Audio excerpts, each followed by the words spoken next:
This is Inside Indiana Business Radio for the afternoon of June 21st, 2022, brought to you by That's Good HR. I'm Alex Brown.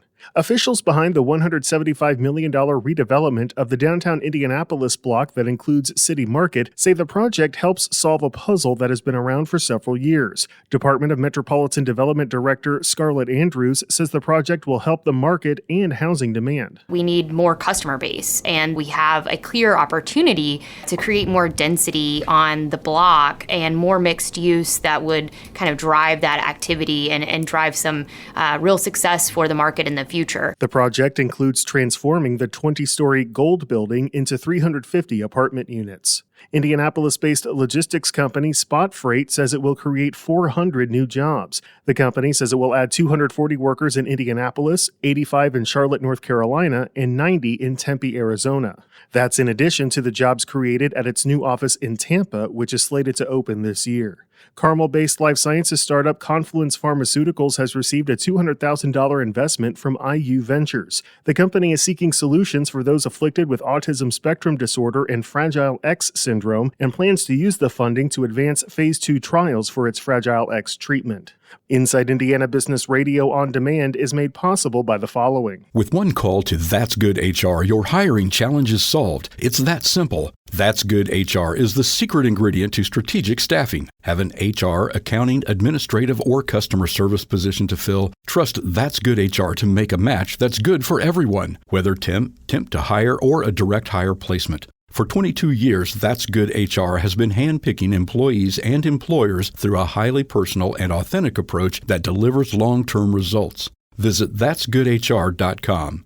Remember, the match matters. IBJ Media delivers business news covering Central Indiana and the entire state. The Indianapolis Business Journal and Inside Indiana Business are now part of the same family. Look to the IBJ for in-depth coverage of Central Indiana's business community and tap into Inside Indiana Business for stories that extend throughout Indiana. 2 resources, unlimited business insights that help you stay informed and get ahead. Learn more at ibj.com and insideindianabusiness.com. Indiana will see another increase in state gasoline taxes starting July 1st amid promises of inflation relief. Here's Gary Dick. Indiana motorists will pay 62 cents per gallon in gasoline taxes, the State Department of Revenue announced Monday. Another jump from June's record high 56 cents per gallon. Fuel costs were expected to continue to rise in July, elevated in part by Russia's invasion of Ukraine. The gas tax increase emerged alongside calls from Indiana Democrats since March to suspend the tax to aid residents reeling from the worst inflation in 40 years. But Republicans say the gas tax should remain in place to fund the state's highway construction program and argue that even if the state gas tax were suspended, there's no guarantee the pump prices would be cut by the full amount. Governor Eric Holcomb proposed an inflation relief plan this month that would distribute payments of $225 to residents under the state's automatic taxpayer refund law. Holcomb said he would call for a special legislative session before the end of June so legislators can enact that proposal. This is Gary Dick for Inside Indiana Business Radio. Plans for an expansive high-tech business park in rural Boone County are moving forward, with nearly 36 property owners asking Lebanon officials to annex their land to support the development. About 32 individuals and companies who own more than 1,400 acres over 56 parcels submitted petitions to have their properties added to the city of Lebanon.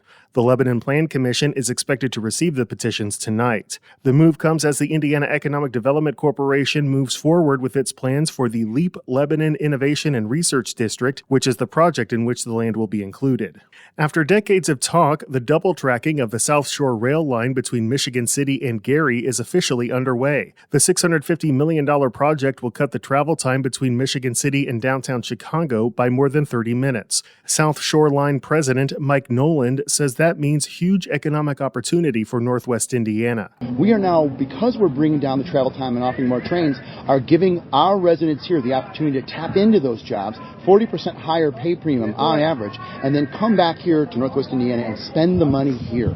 And now, because we're driving the travel time down, people can look over here and say, oh, that's where I want to be. It's that close. It's not distance, it's time. Economic development officials expect the project, in conjunction with the $945 million Westlake Corridor extension, could attract 11,000 new residents. This report is brought to you by That's Good HR, the secret ingredient to strategic staffing. Visit that'sgoodhr.com for more information. I'm Alex Brown for Inside Indiana Business Radio On Demand.